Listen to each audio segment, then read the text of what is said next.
Now आज की class में हम लोग यहाँ पर बात करेंगे success of Bohr atomic model. पिछली क्लास में हम लोग ने postulate of Bohr atomic model देखे। इस क्लास में हम लोग यहाँ पर one by one point wise हम लोग बात करेंगे success of Bohr model.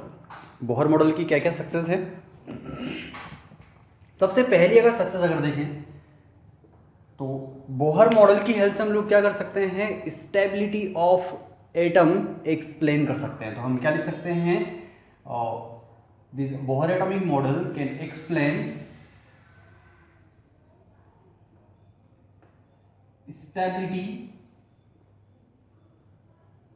Stability of atom. किसी भी एटम की स्टेबिलिटी को हम बोहर एटॉमिक मॉडल से एक्सप्लेन कर सकते हैं। वो कैसे है, यहाँ पर बोहर ने हमें कॉन्सेप्ट दिया क्वांटाइजेशन ऑफ एनर्जी। हम लोग जानते हैं बोहर ने एक मॉडल दिया क्वांटाइजेशन ऑफ एनर्जी।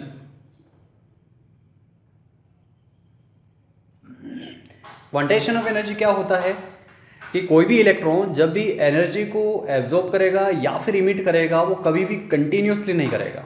वो क्या करेगा, डिसकंटिन्यूसली जो है एनर्जी को या तो एब्जॉर्ब करेगा या फिर उसको इमिट करेगा। ठीक है, ये जो कॉन्सेप्ट है इसी को हम यहाँ पर क्या बोलते हैं, quantization of energy. That means electron जो होगा वो क्या करेगा, फिक्स अमाउंट में पहले एनर्जी को एब्जॉर्ब करेगा और वो क्या करेगा, फिर एक ऑर्बिट से दूसरे ऑर्बिट में क्या कर सकता है, जंप कर सकता है।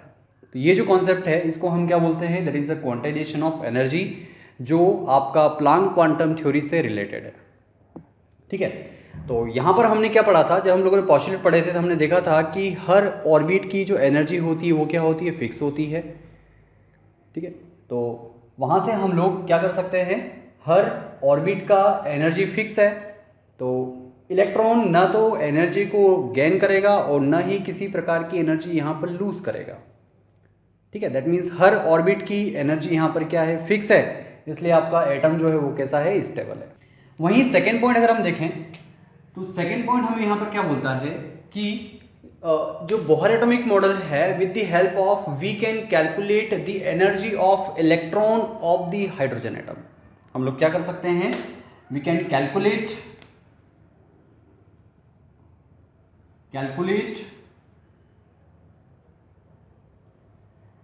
Energy of electron of hydrogen atom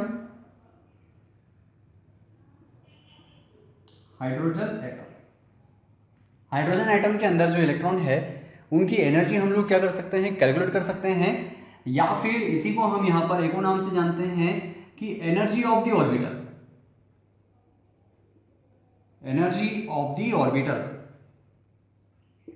ठीक है, जो ऑर्बिट जो है उनकी एनर्जी भी हम लोग क्या कर सकते हैं, फाइंड कर सकते हैं। सेम थिंग कैसे फाइंड करेंगे, उसके लिए हमारे पास सिंपल सा फार्मूला है, आपको यहाँ पर फार्मूला याद होना चाहिए।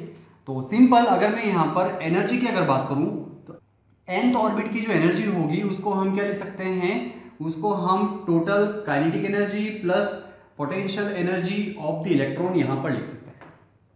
और इसका डेरिवेशन है वो हमें नहीं करना है, सिंपल आपको फार्मूला याद रखना है। इसका फार्मूला आपका होता है 2 पाई n की power 4 z square upon n square h square.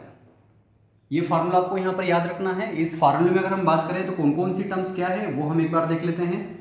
यहाँ पर सबसे पहले मैं लिख रहा हूँ 2 पाई एक कांस्टेंट है। m की अगर बात करें तो m क्या है, यहाँ पर मास ऑफ इलेक्ट्रॉन है, it is a mass of electron. और मास ऑफ इलेक्ट्रॉन कितना होता है, 9.1 इंटू 10⁻³ केजी में अगर बात करें तो आपका इतना होगा। E की अगर बात करें तो E क्या है आपका, it is the charge on electron. अगर यहाँ हम चार्ज की वैल्यू की बात करें तो चार्ज की वैल्यू कितनी होगी, 1.6 इंटू 10⁻⁻19 कूलम। ठीक है, it is the capital C। वैसे ही अगर हम बात करें यहाँ पर Z, तो Z क्या है, it is the atomic number. इस फार्मूले की हेल्प से हम लोग किसी भी एटम्स का ऑर्बिट का एनर्जी फाइंड कर सकते हैं। तो Z क्या होगा आपका एटॉमिक नंबर। हम लोग यहाँ पर फॉर हाइड्रोजन के लिए अगर बात करें तो हाइड्रोजन के लिए आपका जो एटॉमिक नंबर जो होता है वो कितना होता है, 1। ठीक है, वैसे ही यहाँ पर अगर n की अगर बात करें तो n क्या है यहाँ पर, number of orbit. That means electron जो है वो कौन से ऑर्बिट में है, n की वैल्यू क्या होगी, सिंपल यहाँ पर एक इंटीजर होगा 1 2 3 दैट्स ऑल, ठीक है। वैसे ही अगर हम बात करें h, तो h यहाँ पर क्या है, h is called the Planck constant, Planck constant. और इस प्लांक कांस्टेंट की वैल्यू हमारे पास कितनी होती है, 6.62 इंटू 10⁻⁻34 जूल सेकेंड, ठीक है। ये सारी वैल्यू अगर हम यहाँ पर इस फार्मूले में अगर पुट करें, तो इस फार्मूले में अगर हम देखें तो इस फार्मूले में आपका क्या क्या वेरी हो सकता है, एक आपका एटॉमिक नंबर वेरी हो सकता है, दूसरा जो है नंबर ऑफ ऑर्बिट जो है आपके वेरी हो सकते हैं। तो जब ये सारी वैल्यू हम लोग यहाँ पर इस फार्मूले में अगर पुट करेंगे, तो आपके पास यहाँ जो फार्मूला बनेगा वो फार्मूला मैं यहाँ पर लिख रहा हूं,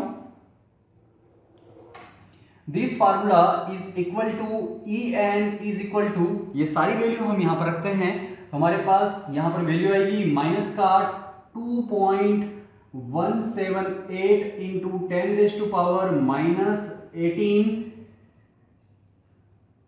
into Z square upon N square, ठीक है। और इसकी यूनिट जो होगी वो होगी आपकी जूल पर atom. It is a very important, ये आपको यूनिट आपको याद रखनी है, ठीक है। तो यहां पर अगर मैं चार्ज की बात करूं तो चार्ज ऑन इलेक्ट्रॉन कैसा है आपका, यहाँ पर नेगेटिव है, तो यहां पर आपको नेगेटिव लेना है, ठीक है। और इस तरीके से यहां पर अगर आप वैल्यू अगर फाइंड करेंगे तो आपकी वैल्यू जो आएगी वो नेगेटिव में आएगी, नेगेटिव में आपको वैल्यू हमेशा यहाँ पर लेना है। It is the energy of the orbit और energy of the electron of the hydrogen, ठीक है ना। इसके बाद हम यहाँ पर अगर बात करें कि अगर मुझे एनर्जी जो है अगर दूसरी यूनिट में अगर फाइंड करना है, अगर एनर्जी अगर मुझे इलेक्ट्रॉन वोल्ट में अगर फाइंड करना है, तो वो हम कैसे कर सकते हैं, देखिए एक तो ये वाला फार्मूला आपको याद रखना है, this is the formula number first. Second formula हम लोग यहाँ पर देखें, अगर मुझे एनर्जी चाहिए इलेक्ट्रॉन वोल्ट में, इलेक्ट्रॉन वोल्ट की अगर बात करें तो electron volt is equal to क्या होता है 1.6022 इंटू 10⁻⁻19 जूल, ठीक है।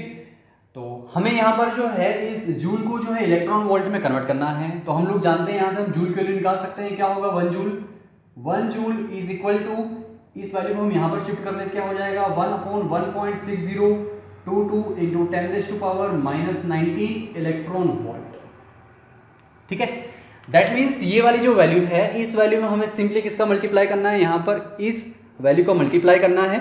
तो अगर मैं यहाँ पर डायरेक्टली अगर मल्टीप्लाई करूंगा, that means En is equal to, यहाँ पर अगर मैं वैल्यू लिखना चाहूँ तो हम लोग क्या लिख सकते हैं, यहाँ पर माइनस का 2.178 into 10⁻⁻18 into Z square upon N square into, हमें यहाँ पर जूल को इलेक्ट्रॉन वोल्ट में कन्वर्ट करना है, तो हम क्या करेंगे इस वाली टर्म का मल्टीप्लाई कर देते, कितना होगा 1/1.6022 इंटू 10⁻⁻19 वाट, या आपकी यूनिट आएगी इलेक्ट्रॉन वोल्ट पर एटम।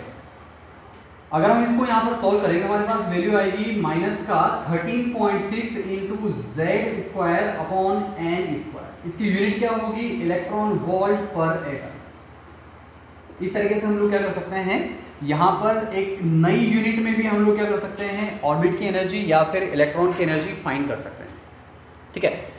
थर्ड अगर हम बात करें तो हम अगर मुझे एनर्जी को यहाँ पर फाइंड करना है मोल में, ठीक है, किलो जूल पर मोल में अगर मुझे यहाँ पर एनर्जी फाइंड करना है, तो हम लोग जानते हैं 1 मोल इज इक्वल टू क्या होता है, 1 मोल इज इक्वल टू क्या होता है 6.022 इंटू 10⁻23 एटम, 23 एटम्स, ठीक है।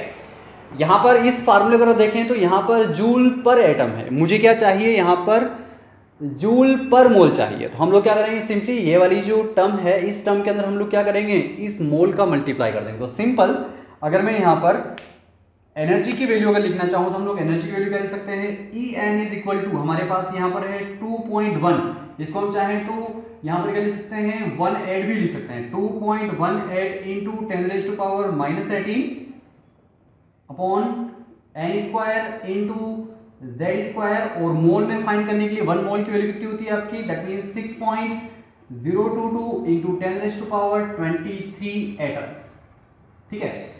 तो यहाँ पर हम इसको जैसे ही सोल्व करेंगे तो हमारे पास जो वैल्यू आएगी वो यहाँ पर, इसको जब हम सॉल्व करेंगे तो सॉल्व करने के बाद हमारे पास जो वैल्यू आएगी वो आएगी माइनस का 1312 into 10⁻³ into z² upon n²। ठीक है, और इसकी जो यूनिट जो होगी वो होगी आपकी जूल पर मोल।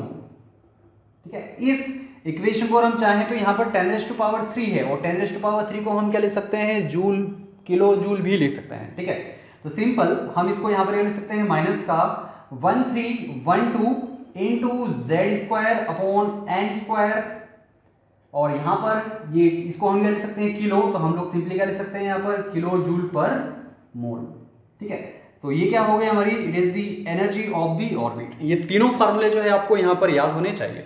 That is the first formula, ये आपका जो यहाँ पर फर्स्ट फार्मूला है, ये आपको अच्छे से याद होना चाहिए। वहीं अगर बात करें तो ये जो आपका यहाँ पर सेकेंड जो फार्मूला है, इसकी जो यूनिट है आपकी वो है इलेक्ट्रॉन वोल्ट पर एटम, ये भी आपको याद होना चाहिए। वैसे ही यहाँ पर इस एनर्जी की जो यूनिट है वो है आपकी किलो जूल पर मोल। तो ये तीनों फार्मूले आपको अच्छे से याद होने चाहिए। With the help of this formula we can find the energy of the orbit या energy of the electron of the hydrogen. अब अगर हमें यहाँ पर हाइड्रोजन के लिए अगर एनर्जी फाइंड करना है जूल पर एटम में, अगर मैं यहाँ पर अगर बात करें, मैं यहाँ पर लिख रहा हूं, अगर मैं यहाँ पर बात करूं कि हाइड्रोजन के लिए अगर हम बात करें तो हाइड्रोजन के लिए आपका Z कितना होगा, हाइड्रोजन के लिए जो है आपका Z that mean atomic number कितना होगा 1। और अगर मैं फर्स्ट ऑर्बिट के लिए अगर बात करूं तो फर्स्ट ऑर्बिट के लिए आपका N भी कितना होगा 1 होगा। ठीक है, अगर मुझे यहाँ पर जूल पर एटम में अगर एनर्जी निकालनी है तो हम लोग इस फार्मूले में क्या करें, Z=1 पुट करेंगे और यहाँ पर क्या पुट करेंगे, यहाँ पर इसको आप करेक्ट करें, यहाँ पर Z² करें, इट इज Z²। यहाँ पर Z के प्लेस पे हम लोग 1 पुट करेंगे और N के प्लेस पे भी हम लोग क्या पुट करेंगे, 1 पुट करेंगे। तो आपकी एनर्जी जो आएगी वो एनर्जी कितनी आएगी, En माइनस का 2.18 इंटू 10⁻⁻18। यहाँ पर भी 1 होगा, यहाँ पर भी 1 होगा, दैट मीन इसकी यूनिट हम लोग क्या लिख सकते हैं, जूल पर एटम। इस तरीके से हम लोग फाइंड कर सकते हैं। सेम अगर मुझे यहाँ पर ऑर्बिट की एनर्जी निकालनी है इलेक्ट्रॉन वोल्ट पर एटम में, हम लोग यहाँ पर Z=1 पुट करें, यहाँ पर N=1 पुट करें तो ये पूरा 1 हो जाएगा। तो फाइनली अगर हम यहाँ पर एनर्जी अगर फाइंड करना चाहे तो हम लोग क्या लिख सकते हैं, माइनस का 13.6, यहाँ पर पूरा 1 हो गया तो हम लोग क्या लिख सकते हैं, इलेक्ट्रॉन वोल्ट पर एटम।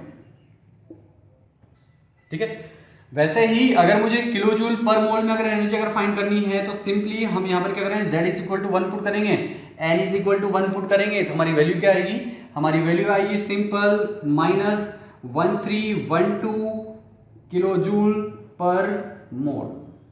तो इस तरीके से हम इलेक्ट्रॉन अगर फर्स्ट ऑर्बिट में है तो ऑर्बिट की जो एनर्जी होगी वो यहाँ पर क्या होगी, यहाँ हम अलग अलग यूनिट में इस तरीके से निकाल सकते हैं।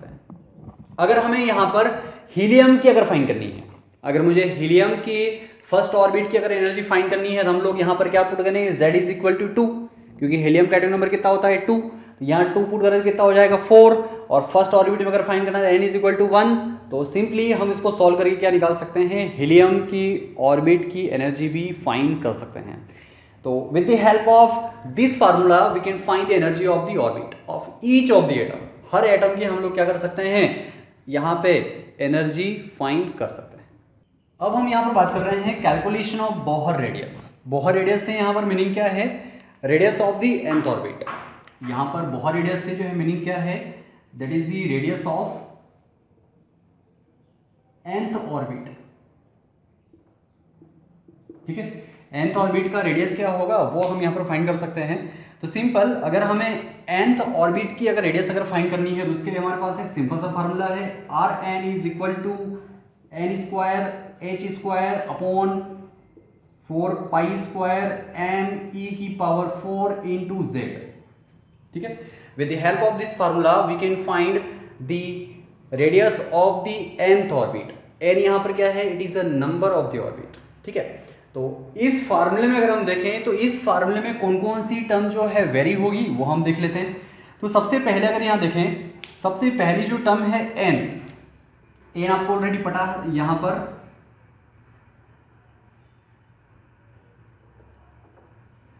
सबसे पहले यहां पर हम देखते हैं कि इस फार्मूले के अंदर कौन सी टर्म्स क्या है। सबसे पहले अगर हम यहां पर देखें तो एन, एन क्या है आपको पता है, एन क्या है, number of orbit, number of orbit, electron कौन से ऑर्बिट में है। एच आपको पता है क्या है, प्लांक कांस्टेंट, प्लांक कांस्टेंट जिसकी वैल्यू आपको पता है, ठीक है। यहां पर वेरी क्या हो सकता है, एन वेरी हो सकता है, एच आपका क्या है कांस्टेंट है, 4 पाई भी क्या है कांस्टेंट है, एम, एम की अगर बात करें तो ये क्या है, it is the mass of electron, mass of electron भी क्या है आपका फिक्स है, इसमें भी कोई भी चेंज नहीं होगा। ई की अगर बात करें तो ई क्या है, it is the charge on electron, charge on electron. और यहां पर अगर Z की बात करें तो Z क्या है, it is the atomic number, it is atomic number. तो यहां पर वेरी क्या हो सकता है आपका, एक तो एटॉमिक नंबर वेरी हो सकता है और दूसरा आपका नंबर ऑफ ऑर्बिट, ऑर्बिट यहां पर क्या हो सकते हैं, वेरी हो सकते हैं, ठीक है। तो यहां पर मैं N और Z इन सबको छोड़कर बाकी जितनी भी टर्म्स है वो कांस्टेंट है, तो इनके लिए मैं एक नई टर्म यहां पर यूज कर रहा हूं और वो मैं यहां पर लिख रहा हूं A not, that is the A not, ठीक है। तो A नॉट इनटू यहां पर क्या क्या वेरी होगा आपका, एक तो एन स्क्वायर वेरी होगा, that is an, it is the number of orbit, और एक सेकंड क्या है आपका Z। तो ये Z और N जो होंगे दोनों वेरी होंगे, बाकी सबके सब क्या है कांस्टेंट है। तो इन सबको मैंने यहां पर क्या लिख दिया, A नोट से रिप्रेजेंट कर दिया। यहां पर अगर मैं लिखना चाहूं तो A nought is equal to क्या होगा यहां पर, एच स्क्वायर, देखिए H square upon 4 pi square M E की power 4, it is the A nought. इन सब की वैल्यू हम यहाँ पर अगर पुट करें तो ऐसा यूनिट में हमने A नोट की वैल्यू निकाली, तो यहाँ पर N जो है it is the number of orbit जिसकी कोई भी यूनिट नहीं होती है, it is the atomic number जिसकी कोई भी यूनिट नहीं होती है। तो हमें यहाँ पर जो रेडियस जो है वो कौन सी यूनिट में फाइंड करना है। तो मैं यहाँ पर आपके सामने 3 यूनिट में जो है रेडियस को लिखूंगा। सबसे पहले मैं यहाँ पर A नोट की वैल्यू लिख रहा हूँ पिकोमीटर में। तो पिकोमीटर में अगर बात करें तो पिकोमीटर में यहां पर A नॉट की जो वैल्यू होगी वो होगी आपकी 52.9 into 52.9 into N square upon Z, और इसकी यूनिट आपकी होगी पिकोमीटर। ये आपकी जो रेडियस जो निकली है वो हमने किस में निकाली है, पिकोमीटर निकाली है।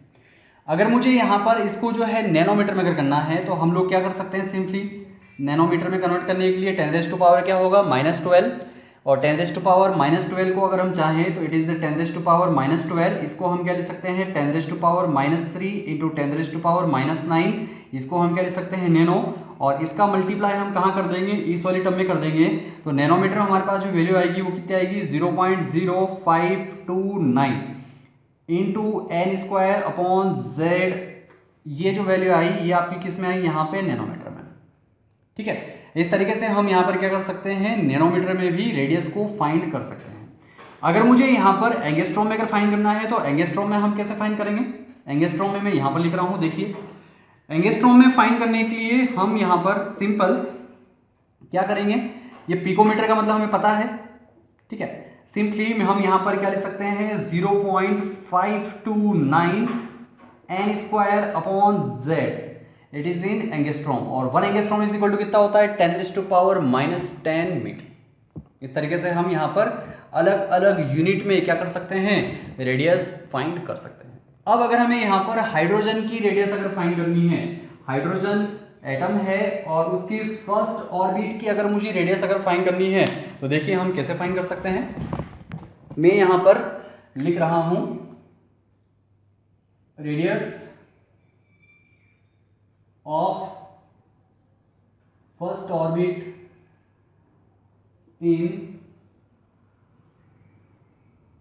Hydrogen atom.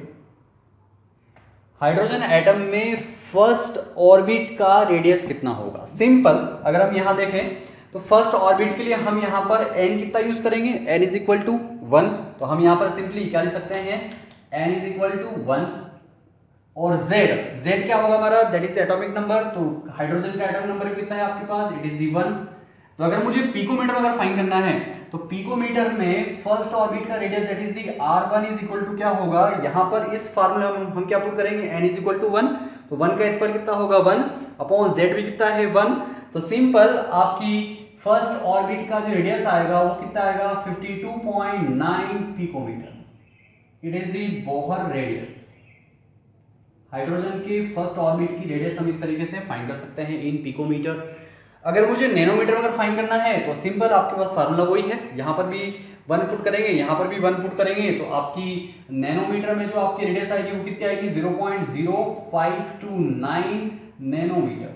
वैसे ही अगर मुझे एंगस्ट्रॉम में फाइंड करनी कितनी हो जाएगी आपकी 0.529 एंगस्ट्रॉम।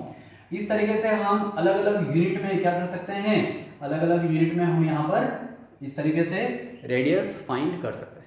अगर मुझे हीलियम की रेडियस फाइंड करना है, अगर मुझे हीलियम के फर्स्ट ऑर्बिट की अगर रेडियस अगर फाइंड करनी है तो n कितना हो जाएगा, first orbit that means n is equal to 1, z कितना हो जाएगा, हीलियम का एटॉमिक नंबर कितना होता है, अगर मैं यहाँ बात करूँ हीलियम की, ठीक है, हीलियम की फर्स्ट ऑर्बिट का रेडियस में निकालना है, और यहाँ पर अगर बात करें तो हीलियम का एटॉमिक नंबर कितना होता है 2। सिंपल हम पिकोमीटर में अगर फाइंड करना है तो ये वैल्यू हम यहाँ पुट करेंगे, तो क्या बनेगा आपका यहाँ पर R1 इज इक्वल टू आपके पास वैल्यू है 52.9, n इज इक्वल टू कितना होगा, सिंपल 1 है, 1 का स्क्वायर कर दिया हमने यहाँ पर अपॉन z की अगर बात करें तो z कितना है आपका 2, तो हम लोग सिंपली क्या लिख देंगे यहाँ पर 2। इसको अगर हम यहाँ पर सॉल्व करेंगे तो हमारे पास वैल्यू आएगी, इसको अगर हम यहाँ पे डिवाइड करेंगे कितना आएगा, ये आपका आएगा 26 और पॉइंट यहाँ पर 4 और यहाँ पर इट इज 5 पिकोमीटर। ठीक है, इस तरीके से हम यहाँ पर क्या कर सकते हैं, किसी भी एटम की ऑर्बिट की रेडियस हम यहाँ पर फाइंड कर सकते हैं। ठीक है, नैनोमीटर में फाइंड कर सकते हैं, एंगस्ट्रॉम में फाइंड कर सकते हैं, आप जिस यूनिट में फाइंड करना चाहे उस यूनिट में हम यहाँ पर बोहर रेडियस या फिर ऑर्बिट की रेडियस हम लोग फाइंड कर सकते हैं। नेक्स्ट हमें यहाँ पर फाइंड करना है velocity of the electron. Electron की वेलोसिटी हम कैसे फाइंड कर सकते हैं, उसके लिए हम लोग जानते हैं एंगुलर मोमेंटम का फार्मूला हम लोगों ने पढ़ा है। What is the angular momentum, angular momentum हम जानते हैं angular momentum is equal to क्या होता है, M V R is equal to integral multiple of H upon 2 pi. ठीक है, यहां पर m क्या है, it is the mass of the electron, v क्या है, it is the tangential velocity of the electron, r क्या है, it is the orbital radius, orbit का r यहां पर क्या है, it is the Bohr radius, और m क्या है, इट इज अ इंटीग्रल। ठीक है, वैसे h की बात करें तो h क्या है आपका यहाँ पर प्लांक कांस्टेंट, और 2 पाई क्या है कांस्टेंट। तो सिंपल अगर हम यहाँ पर वेलोसिटी अगर निकालना चाहे तो वेलोसिटी इज इक्वल टू क्या लिख सकते हैं, nh upon 2 pi into m into r. With the help of this formula we can find the tangential velocity of the electron. ठीक है, वैसे ही हम लोग यहाँ अगर बात करें तो बोहर मॉडल की एक और अचीवमेंट है, वो है आपकी number of revolution made by the electron. क्या लिख सकते हैं हम लोग यहाँ पर, number of revolution made by electron. ठीक है, नंबर ऑफ रिवोल्यूशन हमें यहाँ पर निकालना है, तो नंबर ऑफ रिवोल्यूशन को मैं यहाँ पर रिप्रेजेंट कर रहा हूँ कैपिटल एन से, और वो हम कैसे फाइंड कर सकते हैं, उसके लिए सिंपल सा फार्मूला है, हम क्या फाइंड कर सकते हैं, वेलोसिटी फाइंड कर सकते हैं, velocity of electron upon divided by कर देंगे हम उसको circumference of the orbit, circumference of orbit. ठीक है, तो वेलोसिटी ऑफ इलेक्ट्रॉन को हम यहाँ पर टेंजेंशियल वेलोसिटी ऑफ इलेक्ट्रॉन को हम यहाँ पर किससे रिप्रेजेंट कर रहे हैं, स्मॉल v से, upon circumference of the orbit. अगर ऑर्बिट का रेडियस हमें पता है r है तो उसकी सरकमफ्रेंस हम कैसे निकाल सकते हैं, 2 पाई r। बहुत सिंपल है, तो with the help of this formula हम लोग क्या कर सकते हैं, number of revolution made by electron हम क्या कर सकते हैं, फाइंड कर सकते हैं। अब हम यहाँ पर बात कर रहे हैं line spectrum of hydrogen. Line spectrum of hydrogen में हमें कौन कौन सी चीजें यहाँ पर फाइंड करनी है। सबसे पहले अगर हम बात करें यहाँ पर कि फ्रीक्वेंसी ऑफ द रेडिएशन क्या होगी, दैट मीन्स क्या कि अगर कोई इलेक्ट्रॉन है, एक इलेक्ट्रॉन है जो यहाँ पर, ये आपका ग्राउंड स्टेट है, इट इज ग्राउंड स्टेट, और ये आपका जो यहाँ पर एक्साइटेड स्टेट है, it is a higher energy level and it is a lower energy level. यहाँ पर एक इलेक्ट्रॉन है, इस इलेक्ट्रॉन को हमने एक्सटर्नल सोर्स से एनर्जी दी E1, इसको हमने यहाँ पर एनर्जी दी E1 and this electron is jump from here ground state to excited state. ये वाला जो इलेक्ट्रॉन है यहाँ से जंप करके कहाँ जाएगा, आपका एक्साइटेड स्टेट में जाएगा और यहाँ पे आ गया। यहाँ पर इस इलेक्ट्रॉन की अगर मैं एनर्जी की बात करूं तो इसके पास यहाँ पर जो एनर्जी है वो कितनी है, E2 है। ठीक है, यहाँ पे इस इलेक्ट्रॉन ने जो है एनर्जी को एब्जॉर्ब किया है तब जाके यहाँ पहुंचा है। अगर इसको फिर से अगर अपने घर में अगर आना है तो ये इलेक्ट्रॉन क्या करेगा, एनर्जी रिलीज करेगा, ये मैंने आपको बताया है। तो यहाँ पर अगर मैं एनर्जी के डिफरेंस की अगर बात करूँ कि इन दोनों लेवल, अगर ये आपका सपोज यहाँ पर n इज इक्वल टू 1 है, ये आपका n इज इक्वल टू 2 है, तो इन दोनों लेवल का जो एनर्जी डिफरेंस है उसको हम यहाँ पर क्या लिख सकते हैं, उसको हम यहाँ पर क्या लिख सकते हैं, सिंपल E2 माइनस E1। तो जब भी इलेक्ट्रॉन हायर एनर्जी लेवल से अगर लोअर एनर्जी लेवल में आएगा तो वो क्या करेगा, एनर्जी इमिट करेगा। अब वो कितनी एनर्जी इमिट करेगा, उसकी फ्रीक्वेंसी क्या होगी, उसकी वेवलेंथ क्या होगी, ये फार्मूले हम लोगों ने ऑलरेडी डिस्कस कर लिए हैं, बट यहाँ पर सिंपली मैं आपके सामने फार्मूले सिर्फ लिख रहा हूँ। सबसे पहला फार्मूला लिख रहा हूँ मैं यहाँ पर वेवलेंथ का, wavelength of the radiation, wavelength of the radiation produced by the hydrogen atom. ठीक है, सिंपल हम लोग क्या लिखते हैं यहाँ पर कि del E is equal to क्या होता है, आपको पता है, यहाँ पर मैंने ऑलरेडी लिखा हुआ है E2 minus E1, E2 minus E1। और प्लांक कॉन्स्टेंट्स अगर देखें तो हम डेल E को क्या लिख सकते हैं, एच न्यू। तो H nu is equal to हम लोग क्या लिख सकते हैं यहाँ पर E2 माइनस E1। ठीक है, और यहां से अगर मुझे फ्रीक्वेंसी अगर निकालना है तो हम लोग फ्रीक्वेंसी का फार्मूला क्या लिख सकते हैं, nu is equal to E2 minus E1 upon क्या लिख सकते हैं, इस एच को यहाँ अपॉन में शिफ्ट कर दें तो इस फार्मूले की हेल्प से हम लोग क्या निकाल सकते हैं कि यहाँ पर इलेक्ट्रॉन जो भी एनर्जी रिलीज कर रहा है उस रेडिएशन की जो है फ्रीक्वेंसी क्या हो।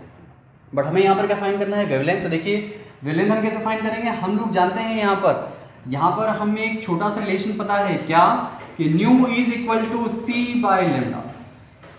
हमें यहाँ पर लेमडा फाइंड करना है। ठीक है, तो हम लोग यहाँ पर सिंपली पुट करें तो क्या बनेगा आपका, C by lambda is equal to E2 minus E1 upon H। यहाँ से मुझे जो है लेमडा की वैल्यू फाइंड करनी है, तो लेमडा इज इक्वल टू क्या होगा, लेमडा इज इक्वल टू हम लोग सिंपली यहाँ पर लिख सकते हैं HC upon E2 minus E1।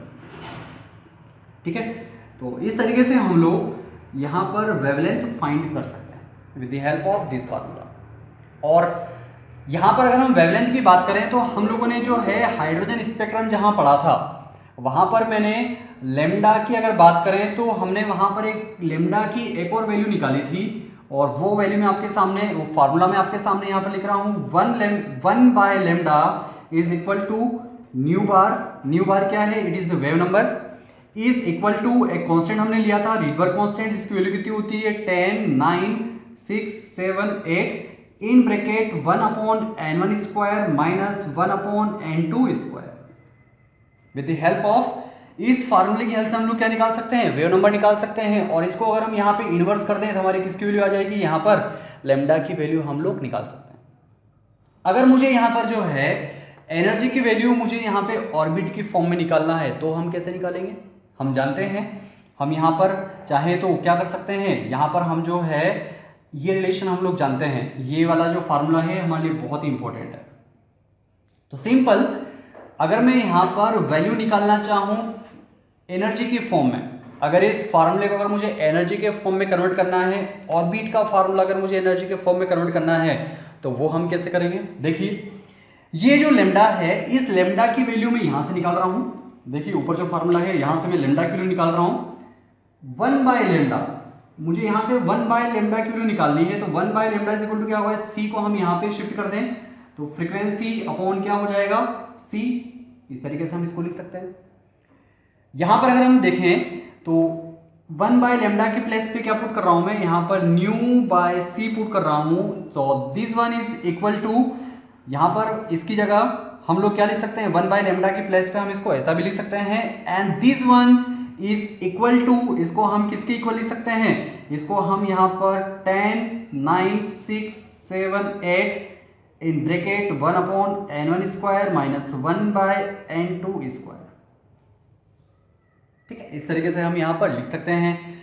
अब अगर हम यहाँ पर बात करें कि मुझे जो फार्मूला चाहिए वो एनर्जी के फॉर्म में चाहिए, तो ये तो हमने यहाँ पर बना दिया। अब हम यहाँ पर क्या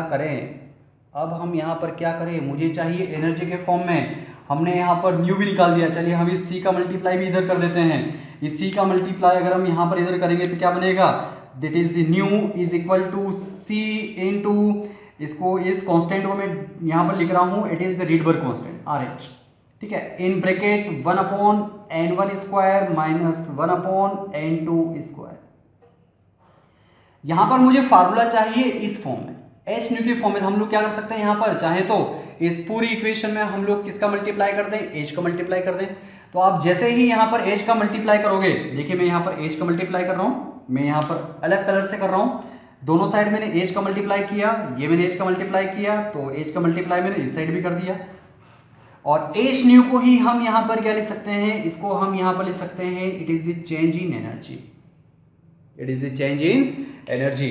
दैट मीन्स सिंपल, अगर मैं इस फार्मूले को आपके सामने यहां पर लिखना चाहूं तो इस फार्मूले को हम लोग क्या लिख सकते हैं कि del E is equal to H nu and this H nu is equal to क्या लिख सकते हैं हम लोग यहां पर H C R H, it is a Rydberg constant. और ब्रैकेट में हम लोग यहां पर क्या लिख सकते हैं 1/n1 square minus 1/n2 square. अब देखिए यहां पर हमें यहां पर h की वैल्यू भी पता है।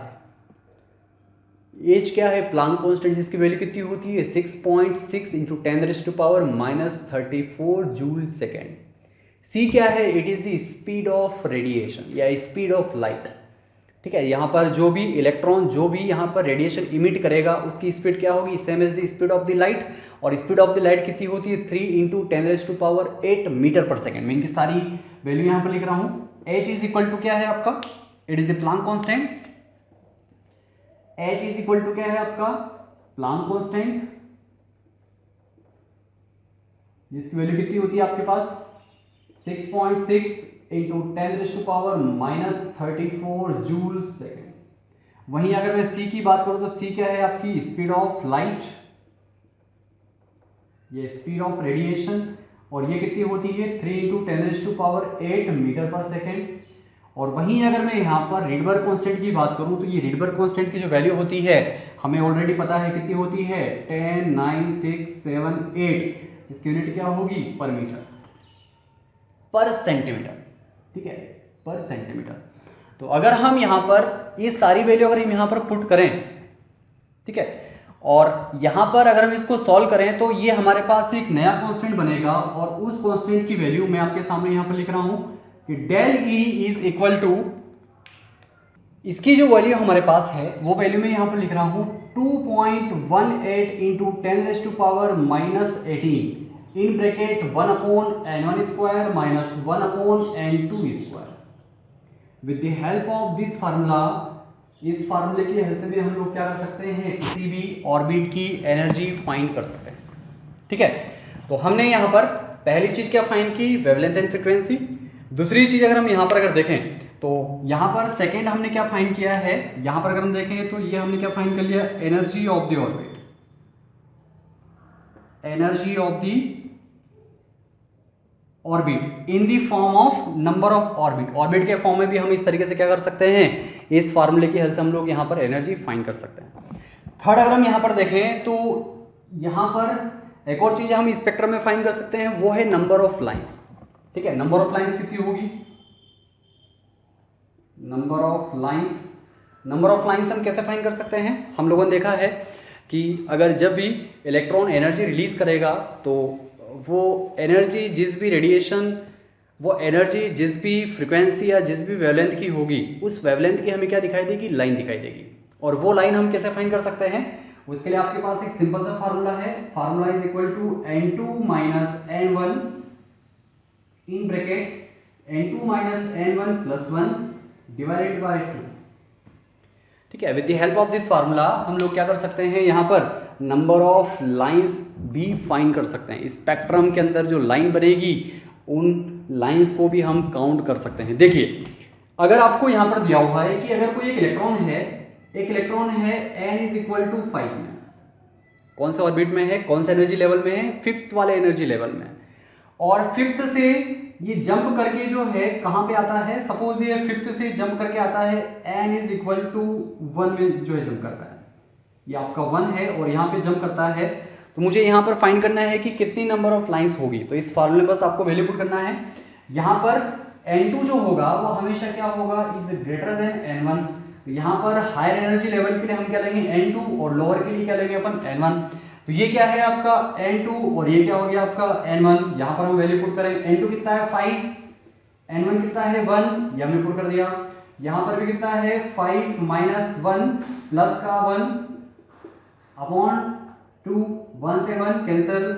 यहाँ पे स्कोर आप देखें तो यहाँ पे कितना बचेगा 4 इंटू 5 डिवाइडेड बाय 2, कितना बचेगा simple 10 lines.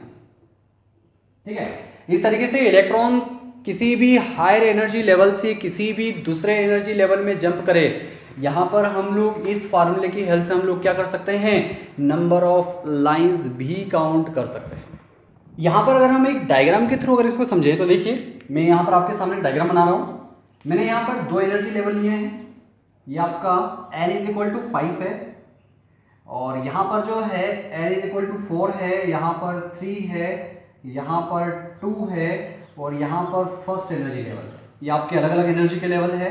It is n is equal to 4, यहाँ पर n इज इक्वल टू 3, यहाँ पर n इज इक्वल टू 2 और यहाँ पर n इज इक्वल टू क्या है 1 है। अलग अलग यहाँ पर जो है एनर्जी के लेवल है। अब इलेक्ट्रॉन जो है यहाँ पर सपोज हाइड्रोजन का कोई इलेक्ट्रॉन है वो फिफ्थ वाले एनर्जी शेल में है, फिफ्थ वाले एनर्जी लेवल में है। तो सपोज आपका कोई इलेक्ट्रॉन जो है यहाँ पर है।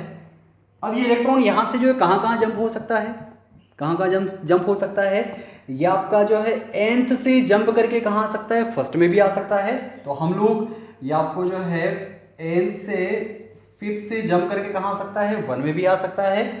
यहाँ पर फिफ्थ से जंप करके ये और कहाँ कहाँ जा सकता है। ठीक है, यहां पर अगर हम देखें तो ये फिफ्थ से जंप करके जो है और कहां जा सकता है, ये आपका सेकंड में भी जा सकता है। इस तरीके से अगर कोई इलेक्ट्रॉन यहां पर है फोर्थ लेवल में, यहां पर आपका फोर्थ लेवल में है, तो वो जंप करके कहां कहां जा सकता है, वो आपका जो है यहां पर जंप करके जो है फर्स्ट में भी जा सकता है, वो आपका जंप करके जो है यहां पर सेकंड में भी जा सकता है, और हो सकता है फोर्थ से जंप करके वो कहां पे जाए, वो थर्ड में ही जाए।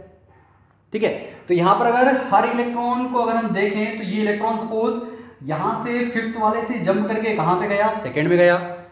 तो फिफ्थ से जंप करके सेकंड में जा रहा है, मतलब हमें यहां पर जो रेडिएशन होगी वो कौन से रीजन में दिखाई देगी, आपको यहां पर कौन सी सीरीज दिखाई देगी, बामर सीरीज दिखाई देगी। अगर मैं यहां पर इस केस में बात करूं, बिकॉज हम लोग जानते हैं कि बामर सीरीज के अंदर जो है इलेक्ट्रॉन जो होता है उसके लिए आप लोगों ने पढ़ा है, आपने क्या पढ़ा है कि बामर सीरीज में इलेक्ट्रॉन का ये जो फार्मूला है यहाँ पर क्या होता है, n1 इज इक्वल टू 2, मतलब सेकेंड एनर्जी शेल से क्या हो सकता है आपका इलेक्ट्रॉन जंप कर सकता है या फिर इसी के अंदर जो है जंप करके आ सकता है।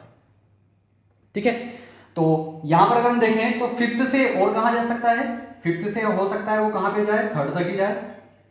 हो सकता है फिफ्थ से वो जंप करके कहाँ जाए, फोर्थ तक जाए। जिसके जितनी वो एनर्जी रिलीज करेगा उसके अकॉर्डिंग क्या कर सकता है, यहाँ पर इलेक्ट्रॉन इस तरीके से जंप कर सकता है। ठीक है, तो इस तरीके से हम यहाँ पर वो सारी स्पेक्ट्रम, वो सारी जो है यहाँ पर सीरीज ड्रॉ कर सकते हैं जो आपकी बुक में भी ड्रॉ की है। अब हम यहाँ पर बात कर रहे हैं आयोनाइजेशन एनर्जी। आयोनाइजेशन एनर्जी को हम एक और नाम से जानते हैं, it is called the ionization enthalpy. क्या होती है, it is defined as the amount of energy required to remove an electron from isolated gaseous atom to form cation। मतलब किसी भी इलेक्ट्रॉन को उसके आउटर मोस्ट शेल से या फिर उसके आइसोलेटेड गैसियस स्टेट से कंप्लीटली रिमूव करने के लिए हमें जितनी एनर्जी की रिक्वायरमेंट होगी उस एनर्जी को हम यहाँ पर क्या बोलेंगे, आयोनाइजेशन एनर्जी। ठीक है, तो हम यहाँ पर चाहे इसकी डेफिनेशन सिंपली लिख सकते हैं, it is the amount of, ठीक है, मतलब इलेक्ट्रॉन अगर आउटर मोस्ट शेल में से अगर हट जाएगा तो क्या बन जाएगा, कीटन बन जाएगा। तो इलेक्ट्रॉन जो यहाँ पर रिमूव जो होना चाहिए वो कैसा होना चाहिए, कंप्लीट होना चाहिए। उस एनर्जी को हम यहाँ पर क्या बोलेंगे, that is called the ionization energy. इसके अगर मैं फार्मूले की अगर बात करूं तो जैसे अगर हम बात करें कि अगर हमारे पास दो एनर्जी लेवल है, एक एनर्जी लेवल सपोज यहाँ पर n इज इक्वल टू 1 है और दूसरा हमारे पास यहाँ पर n इज इक्वल टू यहाँ पर जो है 5 है। इस फिफ्थ वाले एनर्जी लेवल में एक इलेक्ट्रॉन है, इस इलेक्ट्रॉन को मुझे यहाँ पर जो है कंप्लीटली जो है रिमूव करना है। तो इसे क्या देनी पड़ेगी, हमें एनर्जी देनी पड़ेगी। ये एनर्जी को एब्जॉर्ब करेगा और जैसे ही इसके पास सफिशिएंट एनर्जी होगी तो यहाँ से क्या हो जाएगा, ये रिमूव हो जाएगा। तो वो जो एनर्जी की जो रिक्वायरमेंट है उसी को हम यहाँ पर क्या बोल रहे हैं, आयोनाइजेशन एनर्जी। मतलब यहाँ पर हम लोग आयोनाइजेशन एनर्जी के लिए जो फार्मूले जो यूज करेंगे वो वही फार्मूले यूज करेंगे जो हमने एनर्जी ऑफ द ऑर्बिट के लिए यूज किए हैं। तो एनर्जी ऑफ द ऑर्बिट के फार्मूले हमारे पास क्या है, फार्मूले आपके सामने लिख रहा हूँ। En is equal to -2.18 into 10⁻⁻18 क्या यूनिट होती है इसकी यूनिट होती है जूल पर एटम अपॉन n स्क्वायर। अगर मैं हाइड्रोजन के लिए बात करूं और किसी भी एटम के लिए अगर बात करें तो क्या हो जाएगा आपका z का स्क्वायर।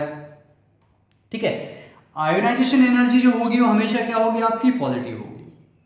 ठीक है, तो इस तरीके से हम यहाँ पर आयोनाइजेशन एनर्जी लिख सकते हैं, it is the ionization energy. इसको हम यहाँ पर सिंपली क्या बोल सकते हैं, it is the ionization energy. Positive अगर होगी तो आपकी आयोनाइजेशन एनर्जी।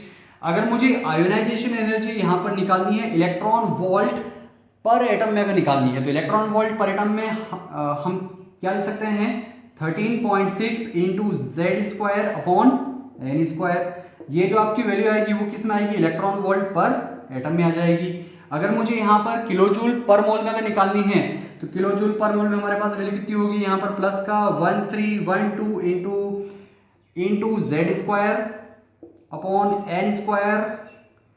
तो ये आपकी जो यहाँ पर यूनिट आएगी वो आएगी यहाँ पर किलोजूल पर मोल। तो इस तरीके से हम यहाँ पर उन्हीं फार्मूले की हेल्प से हम लोग क्या कर सकते हैं, आयोनाइजेशन एनर्जी भी फाइंड कर सकते हैं। So it is the complete success of Bohr model, it is the complete achievement of the Bohr atom. ये सारे फार्मूले आपको जो है अच्छे से याद होने चाहिए। एक बार मैं आपको यहाँ पर रिवाइज कर दूँ। सबसे पहला फार्मूला, सबसे पहली जो सक्सेस हमने पढ़ी है वो क्या पढ़ी है, stability of atom. Bohr model हमें यहाँ पर एटम की स्टेबिलिटी को भी एक्सप्लेन करता है। सेकंड अगर बात करें तो सेकंड हमने क्या पढ़ा है, सेकंड हमने यहाँ पर पढ़ा है एनर्जी ऑफ द ऑर्बिट या फिर energy of the electron of the hydrogen atom. फिर इसके बाद हमने थर्ड चीज़ यहाँ पर क्या पढ़ी है, with the help of Bohr model we can calculate the Bohr radius, that is called the orbit radius. Orbit के रेडियस भी हम लोग क्या कर सकते हैं, फार्मूले की हेल्प से फाइंड कर सकते हैं। उसके बाद हम लोगों ने यहाँ पर पढ़ा है the velocity of the electron, electron की वेलोसिटी हम फाइंड कर सकते हैं। उसके बाद हम लोग क्या फाइंड कर सकते हैं, number of revolution made by the electron, वो हम फाइंड कर सकते हैं। उसके बाद हम लोगों ने देखा है यहाँ पर क्या देखा है, line spectrum of the hydrogen. इसके अंदर हमने क्या क्या फाइंड कर सकते हैं, यहाँ पर हम लोग वेवलेंथ फाइंड कर सकते हैं, फ्रीक्वेंसी फाइंड कर सकते हैं और यहाँ पर एनर्जी को हम जो है ऑर्बिट के फॉर्म में भी फाइंड कर सकते हैं, उसका भी हमने फार्मूला लिखा है। ठीक है, इसके बाद हम लोग नंबर ऑफ लाइंस भी फाइंड कर सकते हैं। ठीक है, यहाँ पे जो भी स्पेक्ट्रम जो ड्रॉ होगा, अलग अलग हाइड्रोजन एटम जो होता है वो अलग अलग जो है स्पेक्ट्रम जो है आपका हर एक रीजन में जो है शो करता है, तो वो नंबर ऑफ लाइंस हम फाइंड कर सकते हैं। और फाइनली हम लोग यहाँ पर आयोनाइजेशन एनर्जी भी क्या कर सकते हैं, with the help of this formula find कर सकते हैं। Okay, thank you.